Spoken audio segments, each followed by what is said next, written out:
Protect your DNA. BioPQQ can promote formation of new mitochondria. Infowarsstore.com. And welcome back. Now today, the final majority report of the Benghazi Select Committee was released. It's about 800 pages, and does it tell us anything new?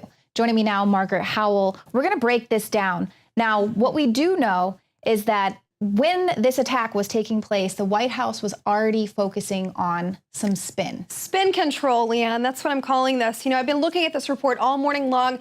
This is what I found. So at 7:30, the White House had a 2-hour meeting. They knew that Ambassador Stevens had in fact been kidnapped at that point. Here's what they did. They came up with an action plan, a 10-item action plan. 5 of those actions on this list included a YouTube video that had nothing to do with Benghazi. So while the kidnapping was underway, it was all about spin and damage control. There were 2 White House operatives, 2 officials. Their names are Ben Rhodes and David Plouffe, if I'm saying that correctly.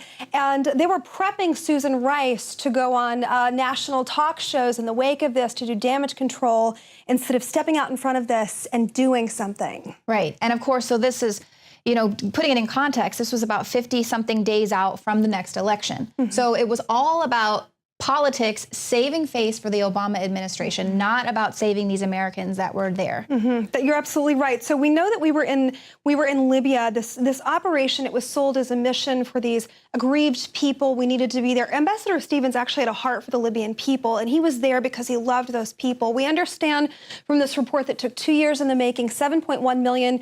The number of per day, I broke this down. If you want to look at it this way, 8,000 a day this committee spent investigating, or if you wanted to do it per page, roughly $9,056 per page of information. It's valuable information. It's worth a read. Congressman Gowdy, am I saying his name right? He encouraged people to come out and read this report. 800 pages if you can stomach it. But the bottom line is that the blame falls on the administration and on Hillary Clinton. That's the bottom line. I can give you the Cliff Notes. Right. Well, immediately before people even had a chance to digest this report, you're seeing the Clinton news networks come out and say this is security failures. It had nothing to do with Hillary Clinton, just already kind of getting her off the trouble there. But we know from leaked emails that have already come out that she sent immediately to her daughter, Chelsea, as well as some foreign dignitaries, that they were behind closed doors and immediately calling it a terrorist attack. But to the American people and to the families of those who died in there, they were calling it, a YouTube video.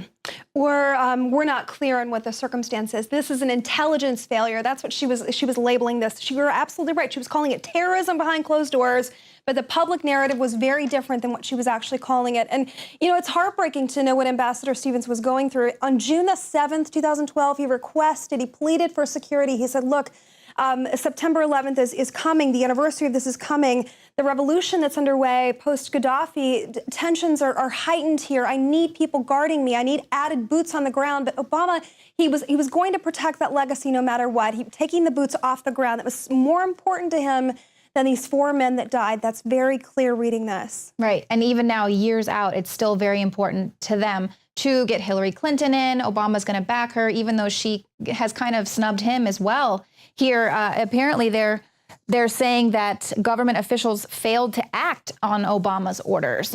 And so despite President Obama and Secretary of Defense Leon Panetta's clear orders to deploy military assets, nothing was sent to Benghazi. Nothing was en route to Libya at the time that the last 2 Americans were killed almost 8 hours later.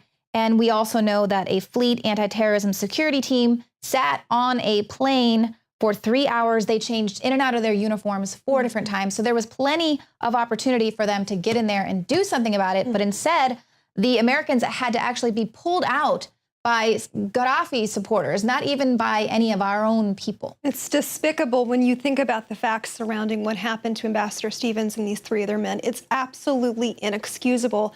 And it's not only a failure to act, it's an egregious, it's a dereliction of duty, if you will, because these men, they represent our whole country, and what happened to them, it's inexcusable. Hillary Clinton is trying not to fall on her sword. That this is about saving face. The Guardian did a piece 11 minutes after Trey Gowdy took to the airways and mentioned this report. Hillary Clinton's response was, it's time to get over it. Oh, really? Right. Well, I think it's time to get to the bottom of it, actually. Absolutely. And we will find out what difference it does make. Minutes before the president delivered his speech in the Rose Garden, there was an email that was sent to Ben Rhodes and others saying there wasn't really much violence in Egypt, and we're not saying that the violence in Libya erupted over inflammatory videos. But then we have Susan Rice going out and saying that, and they actually, some emails that we're seeing between some White House officials, they're saying, whoa, I think Rice was off the reservation on this one, and she was off the reservation on 5 networks.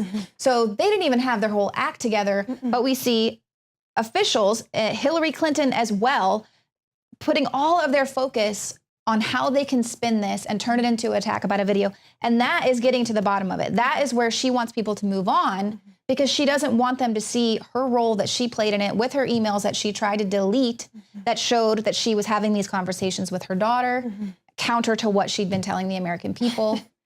You know, deleting emails. While we're on the subject, one Trump attorney, he tweeted something. It was getting major flack on every national media program this morning. This tweet about Hillary Clinton and how she sold uranium to the Russians under her fake charity. How he took it a step further, blaming the murder of Stevens on Hillary Clinton. That's what's on the table here. I don't want people to forget that. I want them to carefully look at these facts and decide her role in this as Secretary of State. That's the most important thing that I can say in this segment, is that it places a lot of blame on the administration. She's trying to shift that blame now to the administration and their decision making. But keep in mind, she was head of our State Department. This was her employee. This was her ground. And to be spinning this as a YouTube video, it's just not acceptable. People are awake, Leanne. They understand what's at stake. They know what's going on. And it makes me sick to hear the spin that's coming out of this now. It's such a disrespect to these men who died. Right.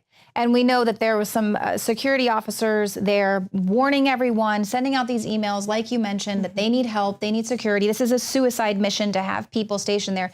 Did these emails make it to the spam folder because people weren't able to send her actually any emails to her private server? And that was one of the big complaints with her setting up her own homebrew server, was that emails from her employees were going to the spam folder. So, you know, perhaps that's one of the reasons why she wasn't able to act in time and to make sure that they had the backup security that they needed to protect these people. I mean, total dereliction of duty. Right. And the benefit of the doubt, maybe it went to her spam folder. What we do know is that June the 7th email that Chris Stevens sent to the State Department, it was replied back to. He was requesting that step up in security. They said no. That's the bottom line. They said no more.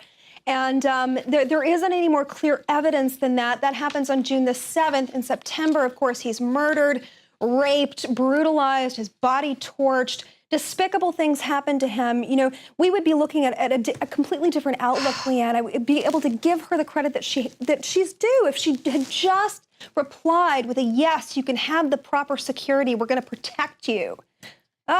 And knowing the story of what happened to Ambassador Stevens, to say that she really cared about him as well, it really hurt her. But then to be able to come out and try to save her own skin, to famously say, you know, what difference at this point does it make? Because she really does not want any of the light to shine on her. And I agree, people really need to read that 800 pages. They need to take the time and not allow the networks out there that are fully circling the wagons around Hillary Clinton to get her elected and see that once again, there is a huge issue here, that the original lies themselves were being perpetrated to save face for the Obama administration. And now they're trying to do it again for Hillary Clinton. Perhaps the grossest failure on record in U.S. history regarding a situation like this. Yeah. Well, thank you very much, Margaret. Glad to have you on board. Thank you. Well, we'll stick around because Joe Biggs is going to be joining me in studio. We're going to talk about Trump's speech on the economy and what illegal immigration is going to do here in this country to make that even worse.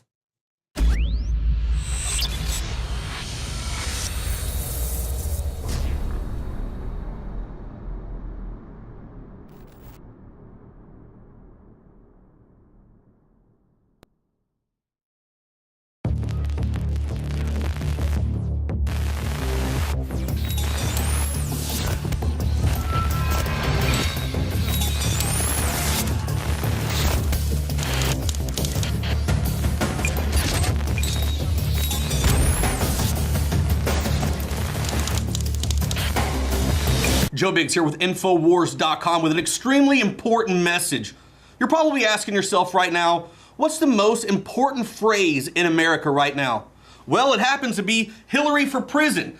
Get your Hillary for Prison t-shirt today at the Infowars store for $9.95. That's half of what it used to be at $19.95. Why do you want to get this? Why should you buy this for you and your friends and family? Because number one, it's a great conversation starter. And number two, hell, you get to trigger a whole lot of crazy liberal commie bastards. And that's what I like to do. And maybe you're just at work right now and it's Casual Shirt Friday and one of your hipster buddies walks in with a Hillary Clinton shirt saying I'm with her. Negative. This is what you're gonna do. You're gonna stand up and go, ah, Hillary for prison! Benghazi! What difference at this point does it make? Go to InfoWarsStore.com and get your Hillary for Prison shirt today for $9.95 and trigger more assholes like him. Come on, Hillary. Just a little sip. Open up. Come on, take it. Take it!